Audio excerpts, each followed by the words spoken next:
देखिए नेक्स्ट हम यहाँ पर स्टार्ट करते हैं chemical method of refining. Last class तक हमने रिफाइनिंग के 4 फिजिकल मेथड कंप्लीट कर लिए थे लास्ट लेक्चर में, और दो हमने कर लिए थे केमिकल मेथड ऑफ रिफाइनिंग। ठीक है, एक मेथड था हमारा इलेक्ट्रोलाइटिक रिडक्शन या इलेक्ट्रोलिसिस प्रोसेस बोले, इलेक्ट्रोलाइटिक रिफाइनिंग भी बोल सकते हैं उसको। दूसरा हमने पढ़ा था जो भी वेपर फेज रिफाइनिंग। ठीक है, दोनों पे बेस हमने क्वेश्चंस किया था। फिर देखिए अब जो टॉपिक है this is exclusive only for जेडब्ल्यू नीट, यानी लास्ट में जो दो हमने पढ़ी थी chemical method, it is for NCERT books also, यानी जो those who are preparing for the 12th board उनके लिए भी वो काम आएगा। ठीक है, तो ये एडिशनल है, इसलिए मैंने यहाँ लिखा है ओनली जेडब्ल्यू नीट, यानी this is not given in NCERT text book. ठीक है, इनमें एडिशनल क्या है, नो डाउट ये 3rd नंबर का होना चाहिए क्योंकि 2 तो ऑलरेडी पढ़ चुके हैं, बट ठीक है कोई बात नहीं, नंबर से कुछ नहीं। ऑक्सीडेशन प्रोसेस, यानी इसके अंदर हम क्या करेंगे, ऑक्सीडेशन करेंगे। इसमें सबसे पहला आता है क्यूपलेशन। क्यूपलेशन का मतलब यहाँ पर एक क्यूपल करके एक वेसल लिया गया है। It is the boat shape dish made of a bone ash और सीमेंटेड। ठीक है, बोट शेप का होता है। अब इसके अंदर क्या होता है, ध्यान से सुनिएगा कि जो यहाँ पर जो इम्प्योर मेटल है, इम्प्योर मेटल को किस में लिया जाता है, क्यूपल में लिया जाता है। ठीक है, अब आप देखो इसके अंदर डाला है तो व्हाट हैपन, यहाँ पर जो हॉट एयर है वो पास की जाती है, hot air passing through it. ठीक है, हॉट एयर को क्या करा है, इसमें पास किया। अब हॉट एयर पास होगा तो क्या होगा, impurities get oxidized, impurities get oxidized। और ये ध्यान रखना कि make sure जो impurities oxidize हुआ है तो it should be volatile, it should be volatile, यानी क्या होना चाहिए, impurities volatile होना चाहिए, impurity volatile होना चाहिए। तो this is the best method। ठीक है, impurity volatile है तो what happen, it is going to be escape, it will be escape from the container, escape from the container। ठीक है, चली गई है, escape from the container, other container में चला गया है तो क्या हुआ है, molten metal remain in cupel. But ये जो होगा मोल्टन मेटल होगा वो क्या हो जाएगा, प्योर होगा, which is free from impurities. क्या होता है, ठीक है, यहां तक समझ में आ गया, सिंपल है। इम्प्योर मेटल को क्यूपल में लिया है, उसके अंदर ब्लोअर से एयर डाली है। ठीक है, कोई दिक्कत नहीं, that impurities get oxidized and if it is volatile in nature तो it will shift to the other container, it will shift to the other container, यानी मेन कंटेनर यानी क्यूपल के अंदर कौन रह जाएगा, मोल्टन मेटल, बट वो metal होगा फ्री फ्रॉम द इम्प्योरिटीज, तो वो क्या हो जाएगा, प्योर मेटल। उसको क्या करो, कूलिंग कर दो तो आपको प्योर मेटल मिल जाएगा। आपको कूलिंग करने के बाद क्या हो जाएगा, प्योर मेटल। अब आप देखो एग्जाम्पल क्या जाता है कि पीबी इन एजी। यदि आपने साइनाइड प्रोसेस से, जिसको अपन मैक ऑर्थर फॉरेस्ट मेथड भी बोलते हैं, ठीक है, उसमें यदि एजी मिल गया but somehow PB is a impurity, PB is the impurities, तो आप ये मेथड यूज करेंगे। इसके अंदर से O2 डाला है, we know that। अब आपके पास कोई क्वेश्चन यहाँ आ जाए कि सर हो सकता है कि मेटल भी तो क्या है, ऑक्सीडाइज हो जाए। नहीं, आप देखेंगे इन दोनों में से इसका ऑक्सीडेशन पोटेंशियल हायर है, तो वो है, तो हायर हुआ है तो what happen, that this PB plus O2 are going to be form PbO। PbO बन गया है, बैलेंस कर दिया है। And what about the PbO? It is volatile। जब volatile हो जाएगा, volatile हुआ, ठीक है, तो PbO escape हो गया। ठीक है, बचेगा क्या, मोल्टन Ag बच जाएगा, मोल्टन Ag रिमेन, और उसको कूलिंग कर देते हैं तो आपको क्या मिल जाएगा, प्योर Ag। क्या मिल जाएगा, प्योर Ag, प्योर सिल्वर मिल जाएगा। तो दिस इज नॉन एज क्यूपलेशन। ठीक है, नाम से क्यूपल से क्लियर हो गया। ठीक है, अब आप देखिए यहां पर आपके पास सेकंड मेथड जो आ जाता है, इसी में बेसमराइजेशन। क्या है, बेसमराइजेशन। हालांकि बेसमराइजेशन के लिए बेसमर कन्वर्टर यूज किया जाता है। ठीक है, एक बेसमराइजेशन हमने करा था कॉपर में। कहां यूज किया था, कॉपर में।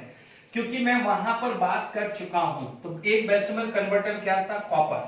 याद करिए हमने यदि कॉपर पायरेट लिया था, क्या लिया था, कॉपर पायरेट। कॉपर पायरेट के अंदर रोस्टिंग की थी, ठीक है। तो वहां पर आपको क्या है, there is a mixture of Cu2Al with small amount of FeS, उसे बोलते हैं कॉपर मेटेट, ठीक है। हमने पहले रोस्टिंग कहां करी थी, रिवर्बरेटरी फर्नेस में की थी। बट जब हमारे को पता है कि FeS is going to be oxidise and get convert into FeO, तो जो स्मॉल अमाउंट का Fe है और Cu2S plus small amount of FeS को हमने बोला था कॉपर मेटेट। याद करिए एक्सट्रैक्शन ऑफ कॉपर में पढ़ाया था, जो हम कमर्शियली यूज करते हैं उसे हमने डेसिमल कन्वर्टर में डाला था और वहां पर हमने किया था सेल्फ रिडक्शन।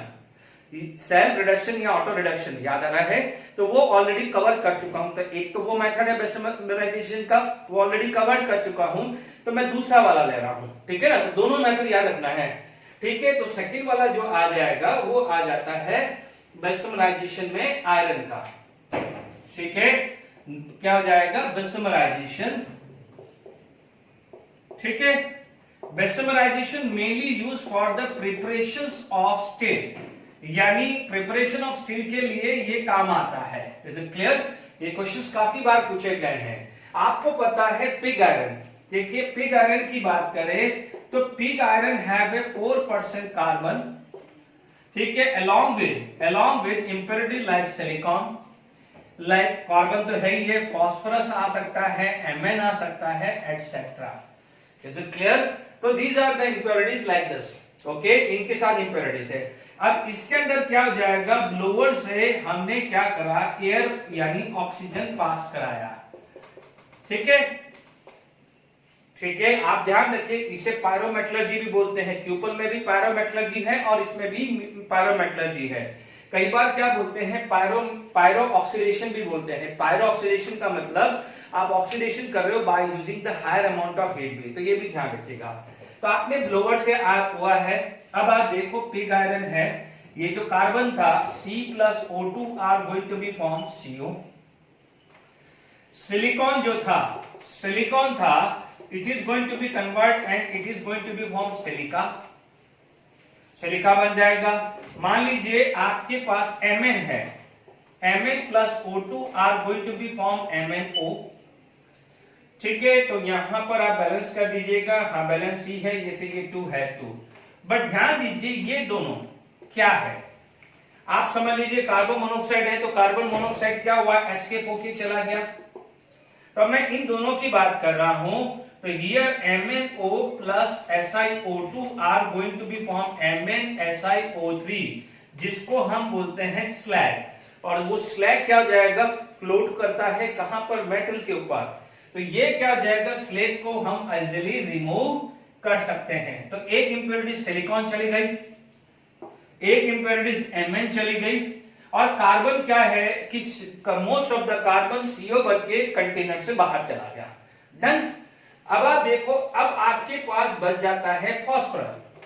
फास्फोरस, क्योंकि ध्यान दीजिए silicon is oxide of a acid, ये एसिड है और दिस इज बेस, तो acid combined with the base are going to be form salt. ऐसा समझ सकते हैं ना अपन, स्लाइड में यही तो कर रहे हैं, हमने क्या करा है। तो what happen, this can act as a, मान लीजिए इन दोनों में से कोई भी गैंगू या फ्लक्स कुछ भी मान लीजिए, हालांकि दोनों इंप्योरिटीज है, बट एक एसिड एक बेस है, दोनों कंबाइन होकर स्लैग बन के चला जाएगा ना, तो दोनों इंप्योरिटीज खत्म। Is it clear? अब आप देखिए फास्फोरस, फास्फोरस है, मान लीजिए ऑक्सीजन के साथ कंबाइन हुआ है, तो it is going to be form P4O10। Is it clear? P4O10 convert हो गया है, but this is acidic in nature.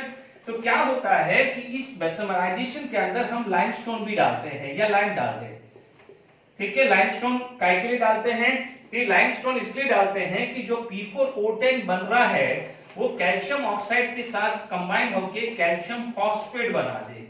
क्या बना दे, कैल्शियम फॉस्फेट। तो P4O10 क्या हो जाएगा, गैंगू की तरह एक्ट हो जाएगा, and this is flux, basic flux. याद करिए बेसिक फ्लक्स में हमने कैल्शियम कार्बोनेट लिया था, कैल्शियम ऑक्साइड लिया था, या MgCO3 भी लिया था, क्योंकि याद है MgCO3 भी हीट होगा तो MgO ही बनना है, और CaCO3 भी हीट होगा तो CaO ही बनना है। कुछ भी आप ले सकते हो, ठीक है। तो आपको क्या बना, स्लैग बना। स्लैग को आप क्या कर सकते हो, you can remove.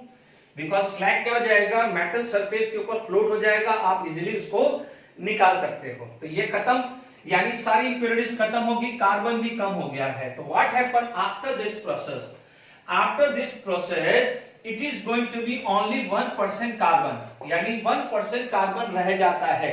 After this it remain 1%, और वो कहलाता है स्टिल। ये क्या कहलाता है, स्टिल। स्टिल के अंदर सिर्फ 1% कार्बन अराउंड बच जाता है। तो this is the way, this is known as bessemerisation. ये क्या हो जाता है, बेसमराइजेशन हो जाता है। तो आई होप समझ में आ गया है, ठीक है। क्योंकि क्वेश्चंस बनते हैं, कई बार इक्का दुक्का आ जाता है, तो क्यों हम इस चीज को छोड़े, ठीक है। फिर भी मैं आपको बोल रहा हूं कि यदि जो भी है, आप मेरे जो नोट्स हैं वो एग्जाम के एक दिन पहले या फटाफट से वीडियो रिकॉल कर लें। Is it clear? तो आई होप बेसमराइजेशन क्लियर हो गया है, ओके। तो अब हम जो भी है बात करते हैं, मैं रब कर देता हूं। अब हम आगे बात करते हैं ऑक्सीडेशन, पोलिंग की बात करते हैं, ठीक है। पोलिंग की बात करते हैं।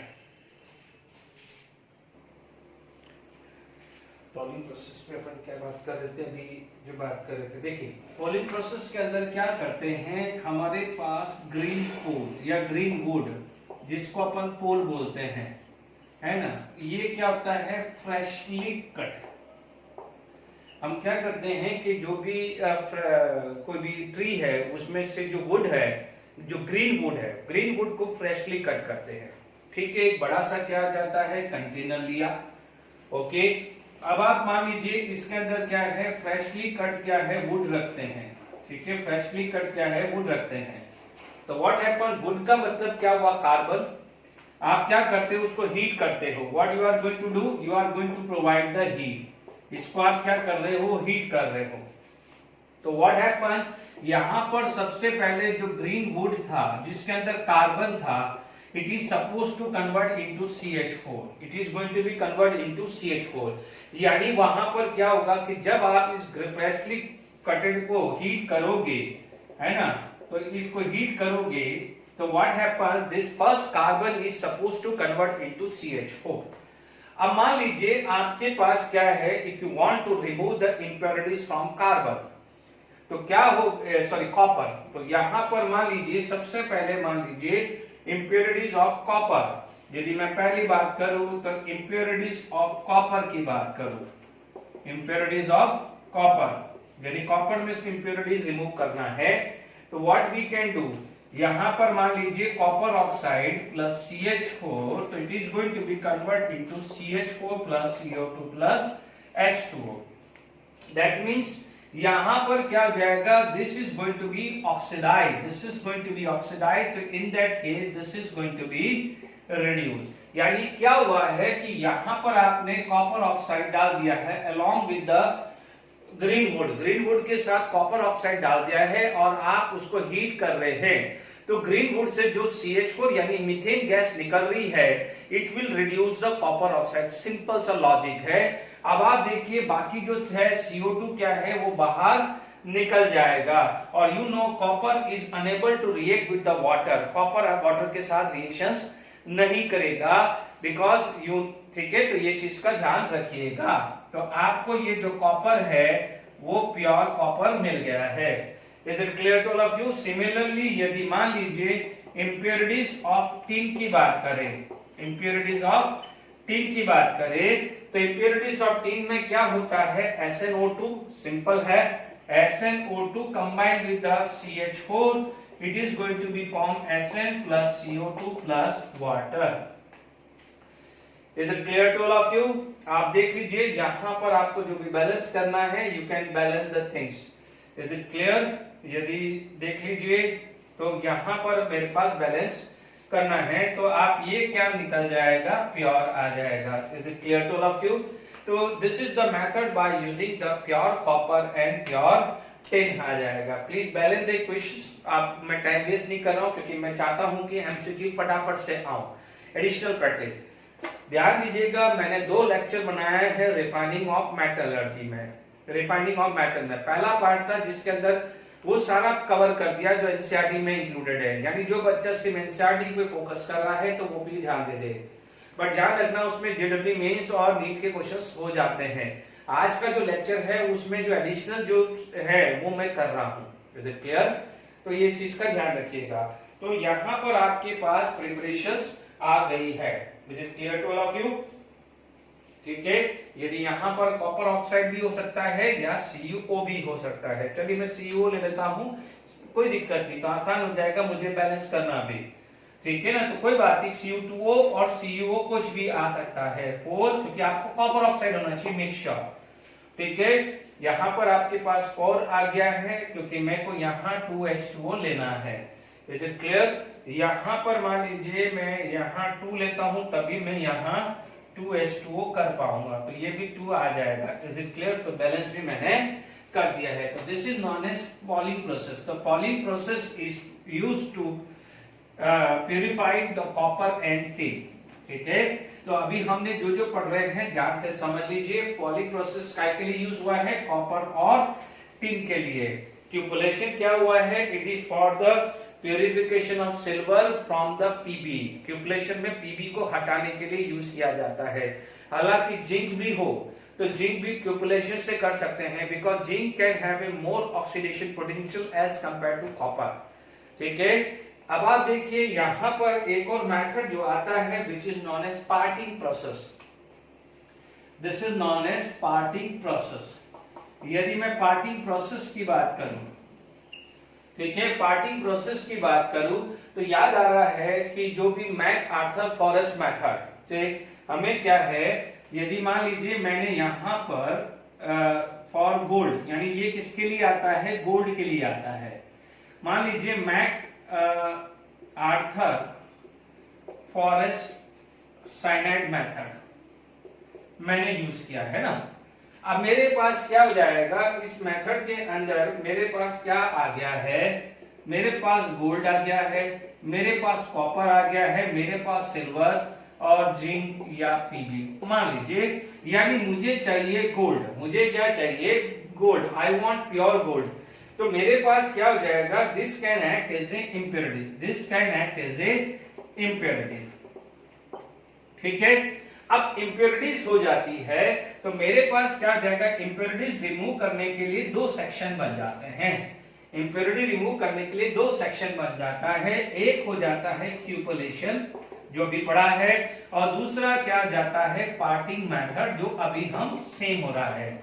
पार्टिंग मेथड का मतलब पार्टिंग करना, पार्ट करना। हम मान लीजिए अलग अलग करना, बस सिंपल सा लॉजिक है। देख लीजिए कैसे करते हैं। क्यूपुलेशन में हमने अभी पढ़ा है, अभी मैंने समझाया भी था। क्यूपुलेशन के अंदर आपको पता है Pb प्लस O2 PbO बन के निकल जाएगा। ठीक है, ये 2 Zn plus O2 will get convert into 2ZnO। Clear? दोनों क्या है? वोलेटाइल है। तो ये क्या हो जाता है? क्यूपुलेशन से आपने ये 2 इंप्योरिटीज को तो हटा दिया, ये 2 इंप्योरिटीज तो हट गई।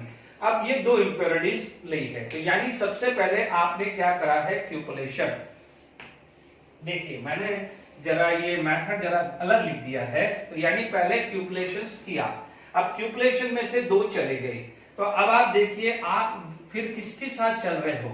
अब आपके पास 2 तो चले गए, यानी ये 2 तो क्यूपुलेशन में चले गए, तो आपके पास ये 2 तो चले गए, तो आपके पास क्या बचा? Au, Cu और Ag चाहिए। आपको Au चाहिए और आपको पता है कि Au का रिडक्शन पोटेंशियल सबसे कम होता है।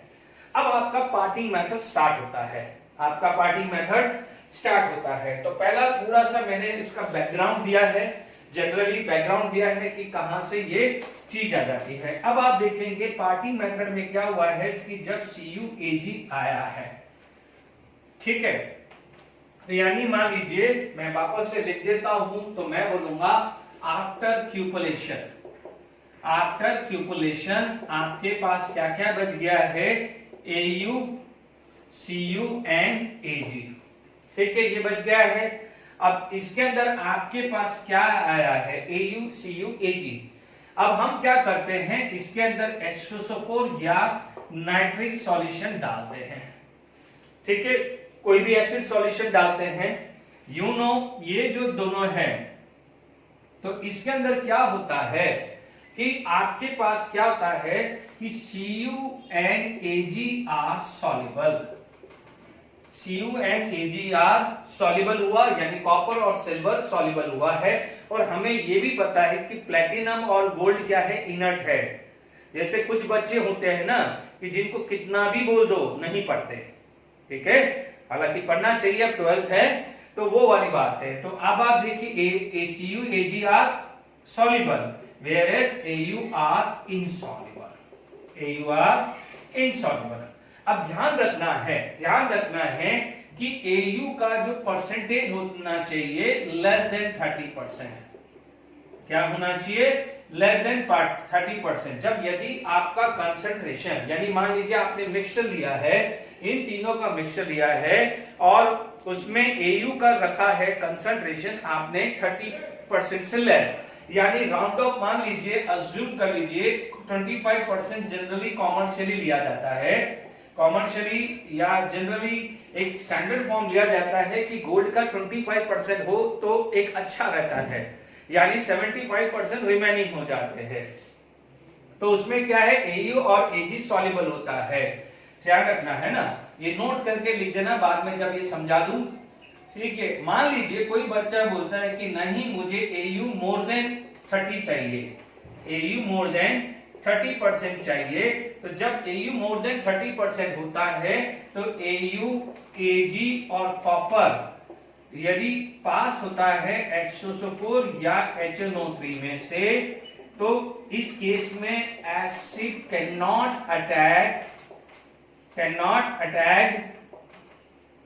Au, Ag, Cu, यानी उस केस में ये तीनों के तीनों इनर्ट बन जाते हैं। तो फिर हम सेपरेट कैसे कर पाएंगे, इसीलिए ये रखा जाता है कि पार्टिंग मेथड में गोल्ड का जो परसेंटेज होना चाहिए लेस देन 30% होना चाहिए। बात समझ में आ गई, तो ये चीज एडिशनल इंफॉर्मेशन आ गई। अब आप देखो AuNAg are soluble, Au are insoluble. आपने क्या करा, फिल्ट्रेशन किया है, तो आपने Au और Ag को क्या कर दिया है, हटा दिया है। It is going to be cancel, Au Ag cancel हो गया है। नाउ Au आपने जनरेट किया है, ठीक है। अब Au को क्या करते हैं, है ना, Au क्या करते हैं, Au को क्या कहा जाता है, बोरेक्स या नाइटर, बोरेक्स और नाइटर होता है KNO3, उसमें से पास किया जाता है और आपको क्या है, प्योर गोल्ड मिल जाता है। बोरेक्स और नाइटर में से पास कराने पे प्योर गोल्ड है, ठीक है। मुझे नहीं लगता है, दो क्वेश्चंस इसमें बन सकते हैं पार्टिंग प्रोसेस के अंदर। एक तो पूछा जाता है कि पार्टिंग प्रोसेस किसके लिए यूज आता है, for the purification of gold, और दूसरा इस परसेंटेज पे क्वेश्चंस आ सकता है। चांसेस कम है कि उसका मेथड क्या होता है ये, बट समझना जरूरी है जस्ट फॉर द नॉलेज। तो आई होप पार्टिंग मेथड भी क्लियर हो गया है, ओके। तो मैंने आपको क्या है, पॉलिंग मेथड बता दिया है, पार्टिंग प्रोसेस भी आपको क्लियर कर दिया है। Is it clear to all of you, okay. तो देखिए इसके बाद आपके पास आ जाता है नेक्स्ट मेथड, तो ये थर्ड मेथड लिख दीजिए, पार्टिंग। फोर्थ मेथड की बात करते हैं, it is just like is a monocarbonyl method, हालांकि वो थोड़ा सा अलग आ जाता है। ये मेथड भी जो आता है Kroll's method, it is also for the titanium. ये किसके लिए आता है, टाइटेनियम, यानी टाइटेनियम को आपको प्योर करना है। Is it clear to all of you,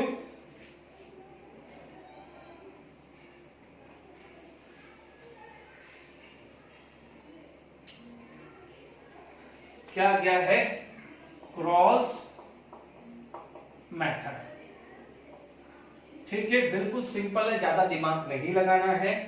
क्या क्या है, यहां पर TiCl4 लिया है, Mg, सिंपल सा typical oxidation reduction. You know titanium नीचे होगा तो Mg तो ऊपर होगा, तो what happen, it is going to be form Ti plus MgCl2, ठीक है। ये क्या हो जाता है, प्योर मेथड, ये क्या हो जाता है, प्योर, ठीक है। तो क्रॉल मेथड इज ओनली जिसमें सिल्वर, बट कई बार क्या हो जाता है, नोट करके लिख दीजिएगा, कई बार क्या हो जाता है कि सपोज आपको NaCl बनाना है, ठीक है, मान लीजिए NaCl बनाना है, NaCl को किसी लीचिंग प्रोसेस में यूज करना है, तो भी हम ये वाले में क्या करते हैं कि जैसे TiCl4 उसके अंदर मैंने Na डाल दिया, तो सिमिलरली Ti प्लस NaCl बन जाएगा।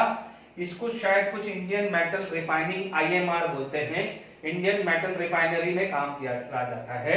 ये भी क्या हो जाएगा pure, but make sure this is not A crawl method, ये क्रोल मेथड नहीं है, इसको कुछ IMR बोला जाता है, इंडियन समथिंग मेटल रिफाइनरी, ऐसा कुछ इसमें नाम आता है।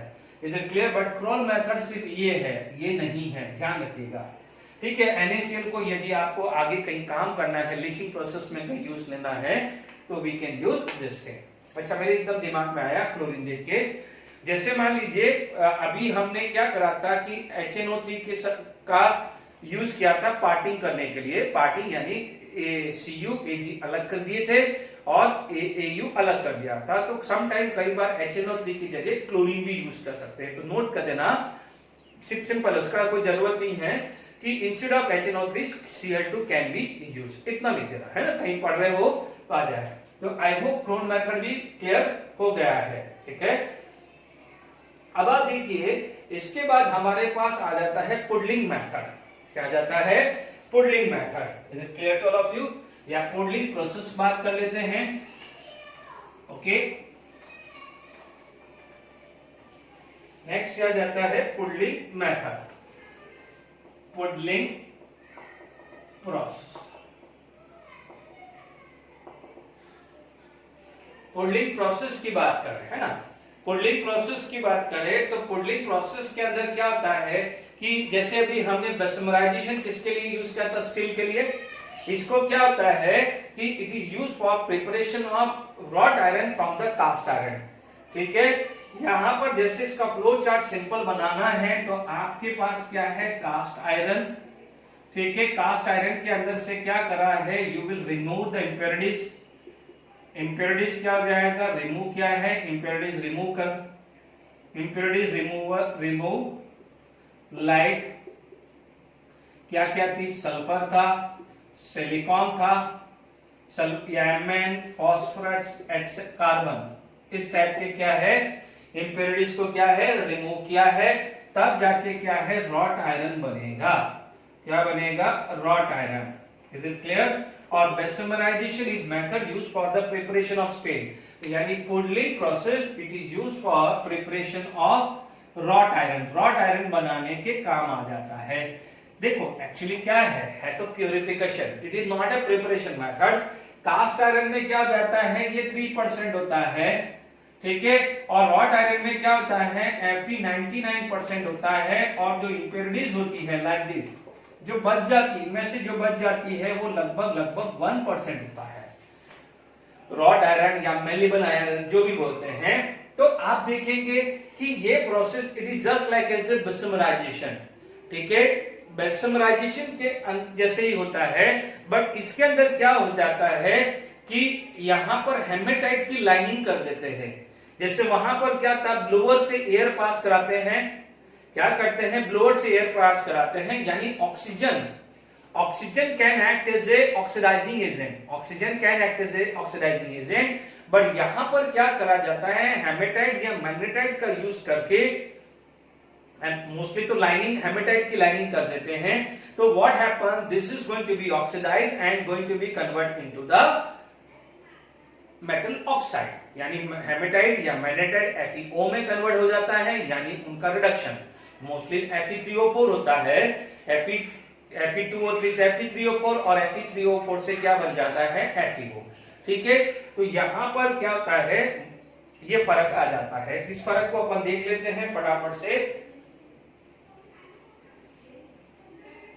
ठीक है, जैसा अपन ने यहां तक पढ़ लिया है, देखिए जनरली क्या होता है, देखिए आपके पास क्या किया जाता है कि यहां पर जो भी कास्ट आयरन है, कास्ट आयरन में को डाला जाता है पुडलिंग फर्नेस में। पुडलिंग फर्नेस में होता है, वहां पर क्या होती है?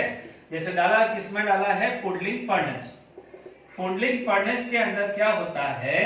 वहां पर एक एडिशनल चीज होती है, lining of haematite, lining of haematite. Haematite होता है Fe2O3, ठीक है, उसकी लाइनिंग होती है और हीट करते हैं। तो अब आप ध्यान से सुन लीजिएगा, देखो कई बुक में Fe3O4 भी लिखा जाता है, बट Fe3O4 Fe2O3 के बाद ही बनता है, तो एक ही बात है ना, तो उसके लिए आप गौरी मत रहिएगा। जैसे मान लीजिए आपके पास जो इंप्योरिटीज हैं उनको क्या क्या हुआ है, जैसे मोस्टली मैंने लिखा है Mn Fe2O3 है, तो it is going to be convert into MnO plus FeO, ठीक है। मान लीजिए आपके पास सिलिकॉन है, तो सिलिकॉन Fe2O3 के साथ ध्यान दीजिए यहां पर बेसमराइजेशन में ऑक्सीजन था, बेसमराइजेशन में क्या था, ऑक्सीजन, क्योंकि वहां पर ब्लोअर ऑफ एयर पास करा रहे थे, जबकि यहां पर Fe2O3 की लाइनिंग है और हीटिंग करके क्या हो जाता है, it is going to be reduce, तो सामने वाला क्या है, ऑक्सीडाइज हो रहा है, ये क्या है FeO पे बैलेंस कर दीजिएगा, यानी इंप्योरिटीज हुआ, फास्फोरस हुआ, मान लीजिए फास्फोरस हुआ, तो it is going to be convert into P4O10 plus FeO। Sulphur होगा, यदि सल्फर है तो SO2 बन जाएगा, और सल्फर डाइऑक्साइड क्या है, गैसेस फॉर्म है, तो वो एस्केप हो सकती है। Is it clear? मान लीजिए सल्फर है तो अपन मान के चलेंगे। अब आप देखिए यहां पर आप देखेंगे यहां पर बहुत सारी चीजें हैं, जैसे मान लीजिए आपके पास क्या क्या चांसेस हैं, MnO can combine with SO2 are going to be form MnSiO3, ये स्लैग हो जाता है। In fact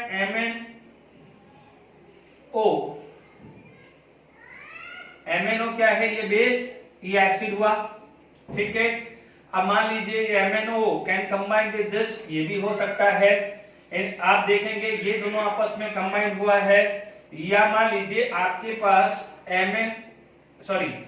FeO can combine with P4O10, ठीक है, तो ये भी बना जा सकता है कि FePO4 थ्राइस ट्वाइस, ये भी बना के स्लैग बना के निकल सकता है, ठीक है ना। तो डिफरेंट डिफरेंट स्लैग बन सकते हैं। Is it clear?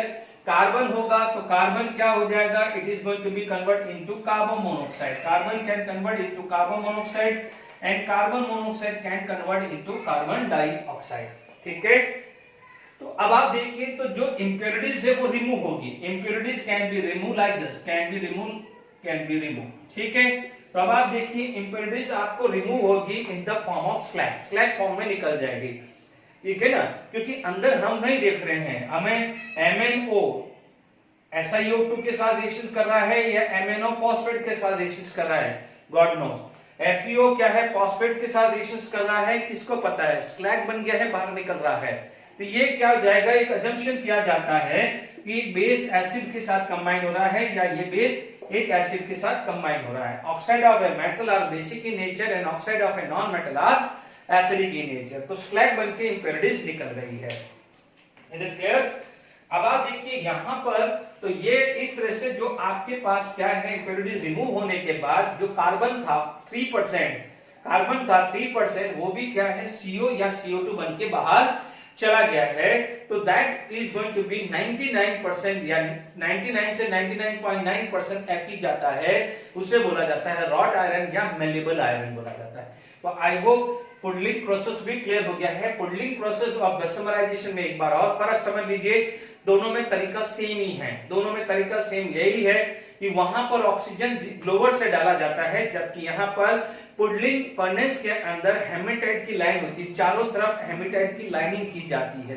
This is the only difference, बाकी तो सेम है। आई होप यहां तक समझ में आ गया है। नेक्स्ट करते हैं Parkes method. Next Parkes process आ जाता है। देखिए इसके अंदर क्या होता है, इस मेथड को याद करिए, जब मैंने मेटलर्जी ऑफ लेड का एक फ्लो चार्ट बनाया था, वहां पर लिखा था प्योरिफिकेशन या रिफाइनिंग ऑफ ए मेटल, उसमें लिखा था लिक्वेशन, दूसरा लिखा था डिसिल्वराइजेशन, तीसरा लिखा था इलेक्ट्रोलाइटिक रिफाइनिंग। तो ये क्या हो जाएगा कि park process, it is the, इसको दूसरा नाम जो है इसका नाम बोला जाता है कि डिसिल्वराइजेशन ऑफ पीबी, यानी लेड का डिसिल्वराइजेशन होता है, यानी क्या हो जाता है, it is the purification of lead. ये मेथड किसके लिए यूज किया जाता है, प्योरिफिकेशन ऑफ लेड के लिए यूज होता है, यानी इसमें से सिल्वर हटा दिया जाता है। अब क्या होता है कि सपोज आपने क्या ले लिया है कि एक और ले लिया है जिसके अंदर आपका पीबी एंड दिस होता है। Is it clear to all of you? तो मान लीजिए कोई भी और है अर्जेंटिफेरियस, ठीक है, और ले लिया है जिसके अंदर क्या है पीबी एंड एजी है। ध्यान रखना है, एक चीज का ध्यान रखना है कि सपोज परसेंटेज ऑफ एजी 1% है, तो हम जो अभी हमने थोड़ी देर पहले क्या करा था, क्यूमुलेशन मेथड कर सकते थे। क्या कर सकते थे उसके अंदर? क्यूमुलेशन मेथड, क्योंकि पीबी क्या है, ऑक्सीडाइज हुआ है एंड पीबीओ इज अ वोलेटाइल, तो दूसरे कंटेनर में चले जाएगा। बट मान लीजिए सिल्वर बहुत माइन्यूट है, तो उस केस में क्या हो जाएगा, if silver is less than, if the silver is less than 1%, तो क्या लिया जाता है उस मेथड के अंदर, हम पार्क मेथड यूज किया जाता है, पार्क प्रोसेस यूज किया जाता है। हालांकि इसके अंदर पार्क प्रोसेस मैं सिंपल तरीके से समझा रहा हूं, आप ध्यान रखेंगे कि यहां पर पार्क प्रोसेस के अंदर हमने क्या लिया है, पीबी प्लस एजी ले लिया है। Is it clear to all of you? अब आप देखिएगा इसके अंदर हमने जिंक डाला है एंड राउंड ऑफ क्या जाएगा 880 डिग्री सेल्सियस के आसपास लिया जाता है, जो कि सिल्वर का बॉइलिंग पॉइंट से कम होता है। पीबी का बॉइलिंग पॉइंट सबसे कम होता है राउंड ऑफ 300 के हिसाब से, और जिंक का हमने पढ़ा है 450 से 500 के आसपास जिंक का होता है, और सिल्वर का होता है 900 से अबव होता है।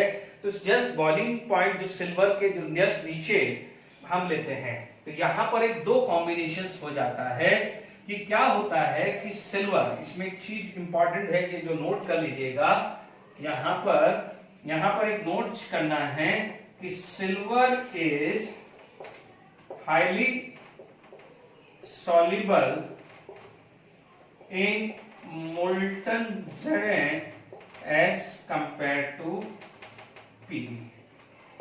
इसका मतलब क्या हुआ, इस टेम्परेचर पे मान लीजिए पीबी का जो है बॉइलिंग पॉइंट की बात करें या मेल्टिंग पॉइंट की बात करें, तो ये लगभग 400-500, मैं बॉइलिंग पॉइंट बोल दिया, गलत बोल दिया मैंने, मेल्टिंग पॉइंट की बात कर रहा हूं।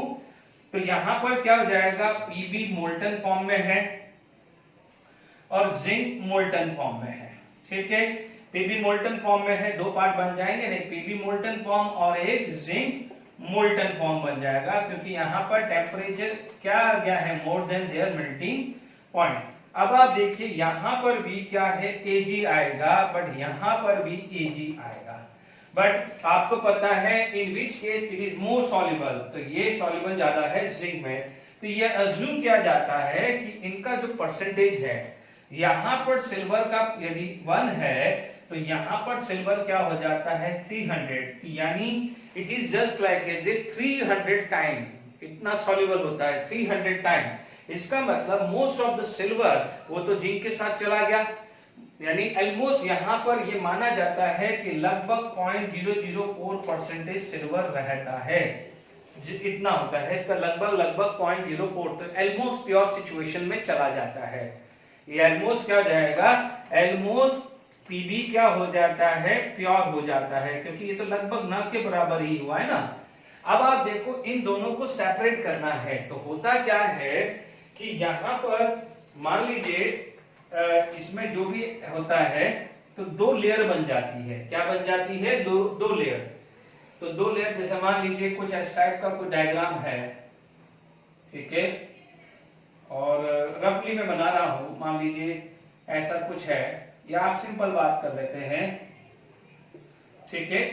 तो यहां पर मान लीजिए आपके पास दो लेयर बन जाती है कि जैसे मान लीजिए यहां पर पीबी प्लस एजी है, तो अपर लेयर क्या हो जाती है, अपर लेयर क्या होती है, Zn प्लस एजी की लेयर हो जाती है, मोल्टन फॉर्म में ही रहती है। तो यहां पर मान लीजिए जैसो कोई भी होल है तो वहां से क्या जाएगा, स्कीम ऑफ कर देते हैं, यानी पीरियडिकली उसको क्या है निकालते रहते हैं। जब निकालते रहते हैं तो बाद में ये लेयर, मान लीजिए ये प्रोसेस क्या है, बहुत टाइम तक से अराउंड 6 to 8 आवर ये चलता है, 6 to 8 आवर। तो बाद में क्या होता है, पीबी मिल जाता है, हमारे को क्या है, पीबी मिल जाता है। फिर भी मान लीजिए हल्की फुल्की कोई इंप्योरिटी रह जाती है, तो लिक्वेशंस या डिस्टिलेशन मेथड से फिर बाद में सेपरेट कर देते हैं। तो पार्क मेथड का जो मेन पर्पस है कि by separating PB and AG only zinc molten form zinc लेने का है और कोई ज्यादा इसमें दिमाग नहीं लगाना है। तो I hope park method clear हो गया होगा कि what we can do, we can use the zinc but make sure temperature should be like that this is above the melting point Pb and Zn, क्योंकि आपको molten form चाहिए ना, तो molten form चाहिए तो Ag is highly soluble in molten zinc as compared to Ag is soluble in Pb, तो ratio is 1 something. अब आप देखो आपका दो पार्ट बन गया है, बॉटम पार्ट पे ये आ गया है और अपर पार्ट पे ये आ गया है। आप इमेजिन करके चलिए कि मिल्क के ऊपर मलाई आ रहा है और मिल्क है, तो आप मिल्क के ऊपर जो मलाई है उस एक्सटर्नल पार्ट को, और हमारे को एरिया पता है तो हम उसको बाद स्कीम ऑफ कर सकते हैं कि नहीं कर सकते हैं। पीरियडिकली बार बार हमने एक बार स्पून से लिया तो निकाल दी, हो सकती थोड़ी बहुत रह जाए तो सेकंड टाइम लगाया या थर्ड टाइम स्पून निकाला, स्पून से साफ किया, जस्ट लाइक ऐसा समझ लीजिए कि इस लेयर को कैसे बाहर की जाती है। इतना ही दिमाग लगाइए, ज्यादा डायग्राम पे दिमाग मत लगाइए, क्योंकि जब जितना हमारे को चाहिए उतना हो गया है। तो दिस इज द मेथड, ठीक है। तो मैंने जितना मुझे नॉलेज थी कि इतना एक्स्ट्रा था वो सब मैंने आपको करा दिया है, ठीक है। तो अब मैंने जो टॉपिक्स जो हैं टॉपिक वाइज मैंने लास्ट लेक्चर में रिफाइनिंग में वो कवर किया था, वो रिफाइनिंग में ऑफ मेटल यूज किए थे जो हमारी एनसीईआरटी बुक में है, वो कंप्लीट कर दिए। जो एडिशनल थे वो मैंने आज कंप्लीट करा दिए हैं। अब जो रिमेनिंग टाइम में क्या है, कुछ क्वेश्चन प्रैक्टिस करा देता हूं, तो एक तरह से आपका क्या है ये चैप्टर रिवीजन हो जाएगा। Is it clear? कुछ क्वेश्चंस और प्रैक्टिस कराते हैं, वो लिख देते हैं। ओके, देखिए कुछ प्रॉब्लम प्रैक्टिस अभी तक जो मैंने पढ़ाया उसमें हम बात कर सकते हैं। जैसे आपके पास मैथ द फॉलोइंग क्वेश्चंस आ गया है, ठीक है। लिस्ट क्यूपलेशन, क्यूपलेशन जो हमने क्या यूज किया था, क्यूपलेशन किसमें किया था, जब हमारे को सिल्वर ऑब्टेन करना था to remove the PB, PbO2 बन के निकल गया था, तो सिल्वर के लिए क्यूपलेशन प्रोसेस आ गया है, ठीक है। पार्क मेथड, पार्क मेथड अभी हमने यूज किया है, it is used to remove the impurities of PB, ठीक है। पुडलिंग मेथड जो था, मान लीजिए पुडलिंग मेथड जो था हमारे पास, हमने यहाँ पर एक रुकिए, पुडलिंग मेथड जो था it is for wrought iron. मान लीजिए मेरे पास यहाँ पर एक और ऑप्शन डाल दिया मैंने, रॉट आयरन, क्योंकि ये क्वेश्चन मैंने अभी बनाया है, ठीक है। रॉट आयरन, तो पुडलिंग मेथड क्या था, रॉट आयरन, क्योंकि कास्ट आयरन को रॉट आयरन में कन्वर्ट करने के लिए या प्यूरिफिकेशन ऑफ आयरन के लिए भी काम आ सकता है। बेसमराइजेशन, बेसमराइजेशन जो था वो स्टील बनाने के लिए मेथड आया था। पार्टिंग मेथड जो था, ठीक है, पार्टिंग मेथड था वो था हमारा गोल्ड के लिए था, ठीक है। अब आप देख लीजिए यहाँ पर क्यूपलेशन में सिल्वर भी है, क्यूपलेशन में क्या है, सिल्वर भी है। और मान लीजिए मैं एक और मैथड लिख देता हूं क्योंकि टिंग छूट रहा है, जो हमारा आज का जो लेक्चर है उसमें आया है polling, polling process. Polling process में क्या है, पॉलिंग प्रोसेस मान लीजिए तो वो मेरा क्या आ जाएगा, SN। Is it clear? तो मैं इनके सामने आगे दे रहा हूं, क्यूपलेशन का क्या है आपका सिल्वर, क्यूपलेशन में क्या जाएगा, सिल्वर आ गया है। पार्क मेथड में क्या था, this is known as desilverisation of lead, जिसमें हमने अर्जेंटाइट फेरस लेड ली थी, ठीक है। ये आ जाएगा पीबी। आपका पुडलिंग मेथड, पुडलिंग मेथड हमने क्या किया था, to convert the cast iron into the wrought iron by using the lining of haematite, ये पढ़ा था, यानी आपका क्या हो जाएगा, रॉट आयरन आया। बेसमराइजेशन, हालांकि बेसमराइजेशन हम कॉपर का भी कर सकते हैं, यानी to get the copper as well as क्या हो जाएगा, टू मैन्युफैक्चरिंग ऑफ स्टील, तो हमारे पास क्या आ जाएगा, ये स्टील आ जाएगा। पार्टिंग मेथड, पार्टिंग मेथड हमने क्या किया था, गोल्ड, गोल्ड के लिए purification of gold from copper और सिल्वर, कॉपर और सिल्वर में को एसिड में किया था, copper and silver are soluble whereas gold is insoluble, तो वो क्या हुआ था, गोल्ड आया था। पॉलिंग प्रोसेस में क्या किया था, हमने एक ग्रीन वुड ली थी, ग्रीन पोल लिए थे, ठीक है, उसको हमने डाला था, that carbon is going to be convert into CH4 which can reduce copper oxide as well as which can reduce SN oxide, but copper था नहीं ऑप्शन में, इसलिए हमने यहाँ पर क्या लिख दिया है, SN लिख दिया है। आई होप ये पूरा का पूरा, यदि नहीं याद एग्जाम में, ये देख लीजिए मैंने एक ही क्वेश्चन के अंदर समझा दिया है। क्यूपलेशन, Pb get convert into PbO. PbO is volatile, only remaining is silver. Park method desilverization of Pb. ठीक है, यानी क्या था कि Ag is highly soluble in molten zinc as compared to Ag is soluble in molten Pb. ठीक है, puddling method में हमने क्या किया था, to convert the cast iron into wrought iron by using the lining of haematite. Is it clear? Whereas bessemerisation में क्या हुआ, इन दोनों में फर्क क्या था, यहाँ लाइनिंग ऑफ हेमेटाइट यूज हुई थी, यहाँ पर क्या है एयर गया था ब्लोअर में, पर पर्पस सेम ही था, बट वहां पर क्या था स्टील प्रोड्यूस हुई थी. यहाँ पार्टिंग मेथड के अंदर क्या किया था, हमने गोल्ड को फाइंड आउट किया था, एंड पॉलिंग प्रोसेस के अंदर हमने टिन का ऑक्साइड का रिडक्शन करवाया as well as copper oxide का. तो कल को ये क्वेश्चन आ जाता है, what is the poling process? The poling process to obtain the copper from copper oxide या to obtain the SN from SnO2. ये आ गया. कई बार क्या हो जाता है, दूसरे क्वेश्चन यदि एमसीक्यू क्वेश्चन बने जैसे जोन रिफाइनिंग में, जोन रिफाइनिंग में हम बोलते हैं कि यदि लेफ्ट टू राइट जाते हैं तो लेफ्ट टू राइट होता है तो मेटल लेफ्ट साइड में रह जाता है. कंफ्यूज करने के लिए बोलेगा कि जैसे हम जनरली हम एनसीईआरटी में बोलते हैं कि लेफ्ट टू राइट जा रहा है, तो हमें पता है कि लेफ्ट साइड में मेटल बच जाता है और इंप्योरिटीज मोल्टन फॉर्म में ज्यादा सॉल्युबल होती है, इसलिए वो क्या हो जाएगा, एडवांस होती है. याद करिए डायरेक्शन मैंने यू बनाया था, यानी लेफ्ट टू राइट.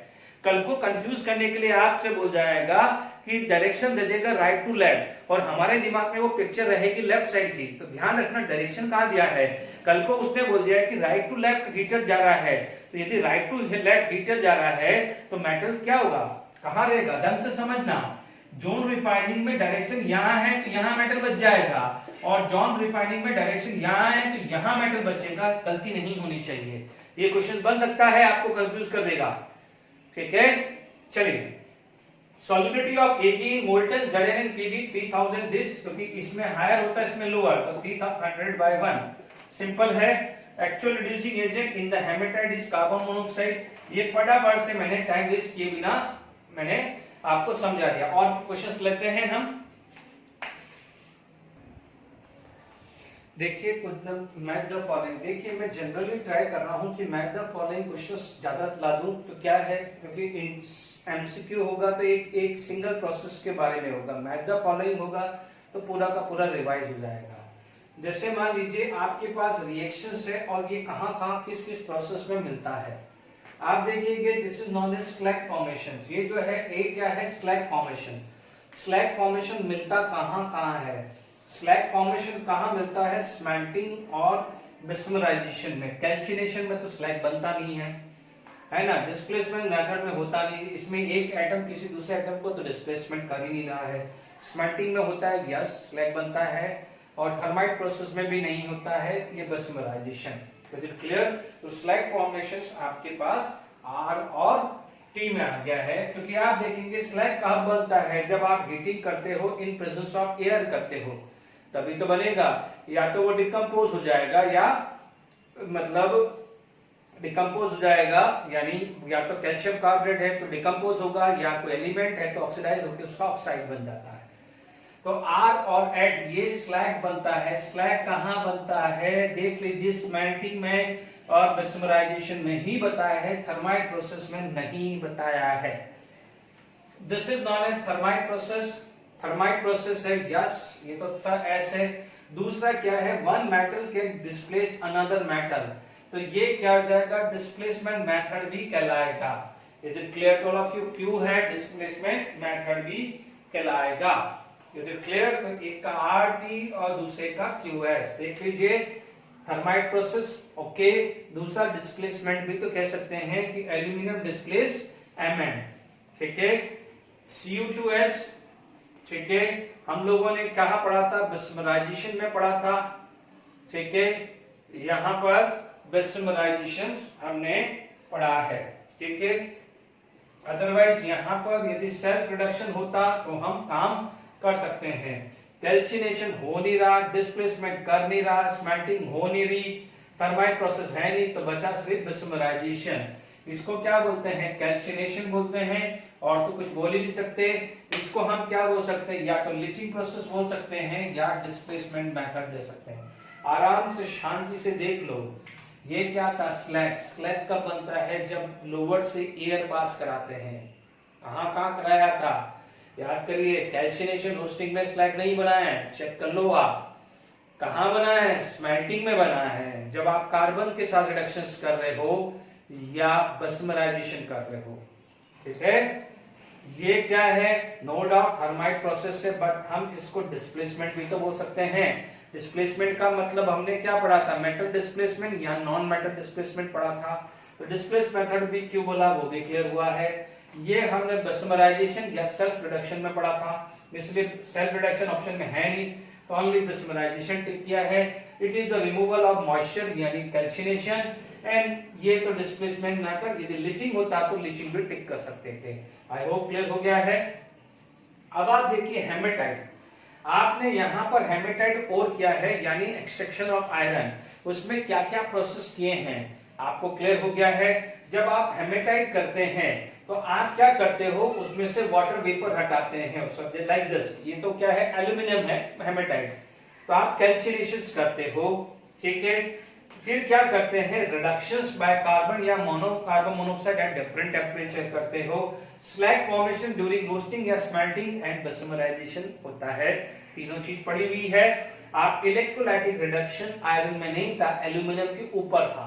एल्यूमिनियम के ऊपर सब में इलेक्ट्रोलाइटिक रिडक्शन था।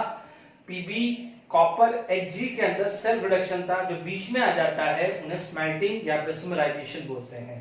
और जबकि अभी तो अपने बस्मराइजेशन पढ़ाई है ना, रॉट आयरन में, सॉरी स्टील बनाने में। ठीक है, तो ए में क्या क्या यूज कर सकता हूं मैं, पी यूज कर सकता हूं, क्यू यूज कर सकता हूं, एस यूज कर सकता हूं। ठीक है, अब मैं यहां पर यूज कर रहा हूं कॉपर पायराइड। ठीक है, कॉपर पायराइड में तो इलेक्ट्रोलाइटिक रिडक्शन भूल ही जाओ। ठीक है, आप क्या कर सकते हो, यहां कैल्सिनेशन यूज कर सकते हो।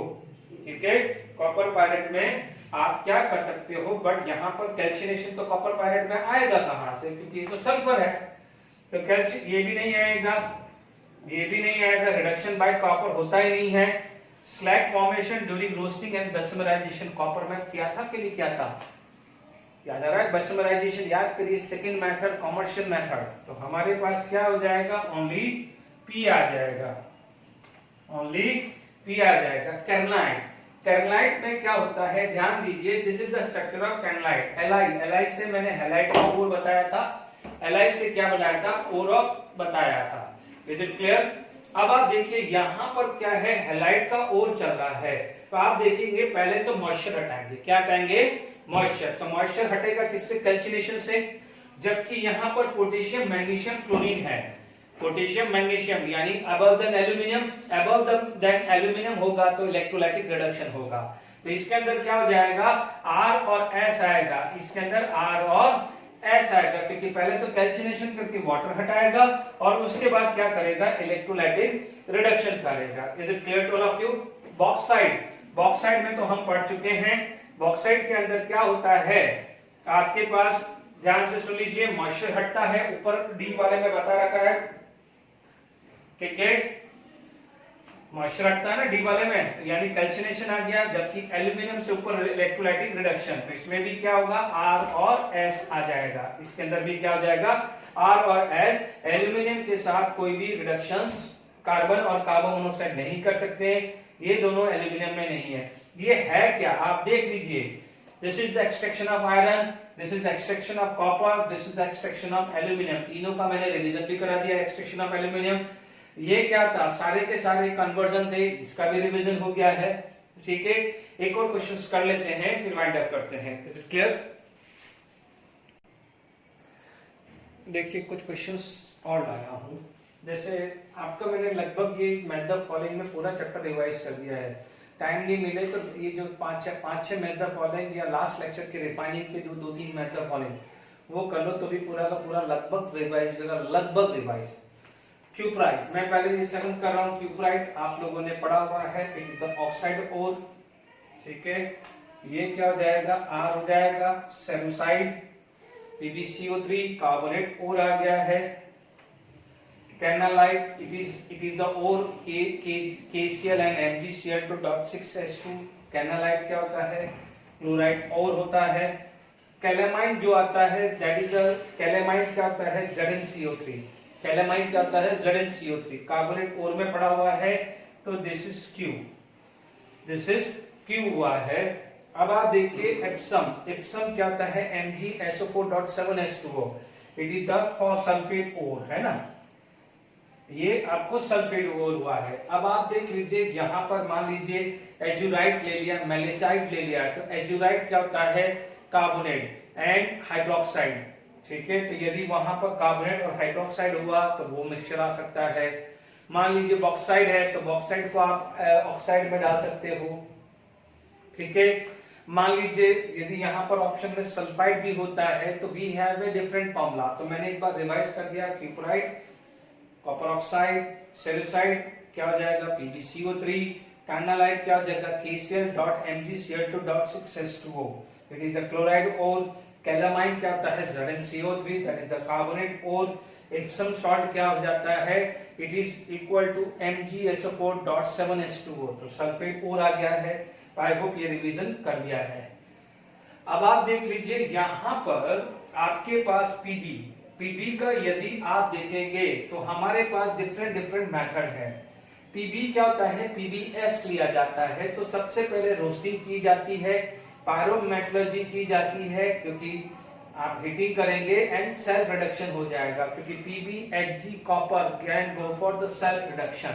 याद करिए मेटलर्जी पड़ा है तो आप इसको क्या ले सकते हैं, Pb के साथ QRT, Pb के साथ क्या आ जाएगा, 10 आ गया, QRT आ गया है, ठीक है, ओके। तो यहाँ पर TQRS में T भी लिख दिया मैंने, क्योंकि मैं T होना नहीं चाहिए डस्टर, देखिए क्योंकि TQRS होना चाहिए, मैं T लिखा जा रहा हूँ, ठीक है। अब देखिए यहाँ S होना चाहिए, ठीक है। पापा से सुन लीजिए PbS रोस्टिंग, यस। फिर क्या आ जाएगा, हीटिंग कर रहे हो क्योंकि वहां पर सल्फर डाइऑक्साइड है, ठीक है, तो आप पायरोमेटलर्जी, क्योंकि जहां भी हीटिंग होगा पायरोमेटलर्जी बढ़ाएगा। फिर हमने क्या करा था, सेल्फ रिडक्शन किस में बात की थी, Pb कॉपर एंड Hg, तो QRS तीनों है कॉपर सल्फाइड, कॉपर पायराइड हुआ, रोस्टिंग हुआ, हमने दो मेथलर्जी यूज किया था, कॉपर पायराइड यानी रोस्टिंग हुआ, ठीक है। फिर हमारे पास क्या हो जाता है, बिस्मराइजेशन, ये चारों के चारों आएगा क्योंकि कॉमर्शियली बोला है। ध्यान से सुन लीजिएगा, रोस्टिंग और पायरोमेटलर्जी तो भाई भाई है, या मान लीजिए पायरोमेटलर्जी नहीं है तो पायरोमेटलर्जी सेल्फ रिडक्शन के साथ तो आएगा। Heating, what is the meaning of pyrometallurgy, in presence of heating, तो ये तो सिर्फ एक एडिशनल टर्म है। क्या करते थे, कॉपर पायराइड को रोस्टिंग करते थे, रोस्टिंग करने के बाद उसके अंदर हमने सिलिका डाला था रिवर बैटरी फर्नेस में, बट उसके अंदर कॉपर मेटे बचा था, उसको बिस्मराइजेशन किया था, और उसके अंदर कौन सा मेथड हुआ था, सेल्फ रिडक्शन। तो इसके अंदर क्या होगा, PQRNS, is it clear to all of you. अब आप देखो जिंक जो है, यहाँ पर यदि मैं जिंक की बात करूं तो जिंक के अंदर क्या हो जाता है, रोस्टिंग, ZnS रोस्टिंग हुआ, पायरोमेटलर्जी हुआ है, क्योंकि कार्बन का रिडक्शन करते हैं, इज इट क्लियर। तो यहाँ पर आपके पास QR ले सकते हैं, तो पायरोमेटलर्जी को आप कार्बन रिडक्शन में भी ले सकते हैं, ठीक है। अब आप देखिए यहाँ पर हमारे पास बात करें तो देखिए यहां पर हमारे पास बात करें तो देखिए यहां पर तो ये चीज क्लियर होगी, PbQZn, ठीक है, पायरोमेटलर्जी यानी जहां जहां आप हीटिंग कर रहे हो, ठीक है। तो हमारे पास क्या हो जाएगा, आयरन के अंदर सेल्फ रिडक्शन नहीं होता है। सेल्फ रिडक्शन किस में होता है, कॉपर में होता है, इसलिए S आ गया है, Pb में आता है इसलिए S आ गया, Hg आ गया, तो S का तो समझ में आ गया है, Z में S नहीं आया, स्टील में S नहीं आएगा। आयरन के अंदर क्या होता था, हम लोग रोस्टिंग कर देते, यस, यदि सल्फाइड और है, पायरोमेटलर्जी कार्बन मोनोऑक्साइड का यूज करते हैं, और बिस्मराइजेशन यूज करते हैं for the preparation of steel. यदि यहाँ स्टील नहीं होता तो बिस्मराइजेशन नहीं लिखते, ये ध्यान रखना, यदि स्टील नहीं होता तो बिस्मराइजेशन नहीं होता। तो ये क्या हो जाएगा, PQR, बात समझ में आ गई कि नहीं आ गई? ठीक है, तो यहाँ पर आपके पास कॉपर आ गया है। ठीक है, तो कॉपर के अंदर भी हम यूज कर सकते हैं। देखिए westernization is the best method. ठीक है, तो जो पायरोमेटलर्जी है वो समझ लीजिए reduction of metal oxide in presence of carbon. Pyrometallurgy या इसमें स्मेल्टिंग भी लिख सकते हैं। कॉपर के अंदर भी स्मेल्टिंग होती है, कॉपर के अंदर भी स्मेल्टिंग होती है।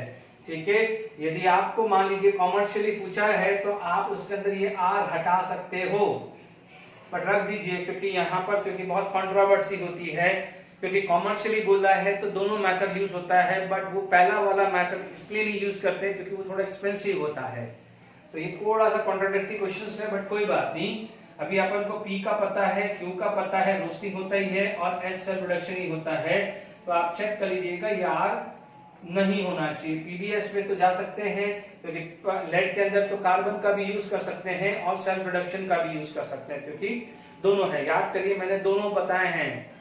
आप रोस्टिंग करते हो और पार्शियल रोस्टिंग करते हो। रोस्टिंग करते हैं तो स्मेल्टिंग होती है, और पार्शियल रोस्टिंग करते हैं तो क्या है, सेल्फ रिडक्शन हुआ था। चार्ट में देख लीजिए, तो दोनों पॉसिबल है। ठीक है, आई होप समझ में आ गया होगा। पूरा का पूरा चैप्टर रिवाइज होगा। थोड़ा सा यहाँ पर सिर्फ कॉन्ट्राडिक्टरी है, बाकी एवरीथिंग इज ओके। हालांकि ये डाल सकते हैं क्योंकि कॉपर के अंदर दोनों होते हैं। कंप्लीट रोस्टिंग करोगे तो पायरोमेटलर्जी होगा, पार्शियल रोस्टिंग करोगे तो क्या हो जाएगा, वेस्टर्नाइजेशन, सेल्फ रिडक्शन होगा। तो आप रख दीजिए क्योंकि दोनों मेथड यूज होता है। वो लो क्या है, लो ग्रेड वाला कॉपर का नहीं होता है। Is it clear? तो आप डाल दीजिए कॉपर कॉमर्शियली है तो यू कैन पुट दिस। हाँ, इन दोनों में जो बेस्ट पूछे तो then go with this thing. Best पूछ ले तो फिर ये दोनों पे चले जाना। आई होप आपको मैंने पूरा का पूरा मेटलर्जी मैंने खत्म कर दिया है। Okay, thank you very much.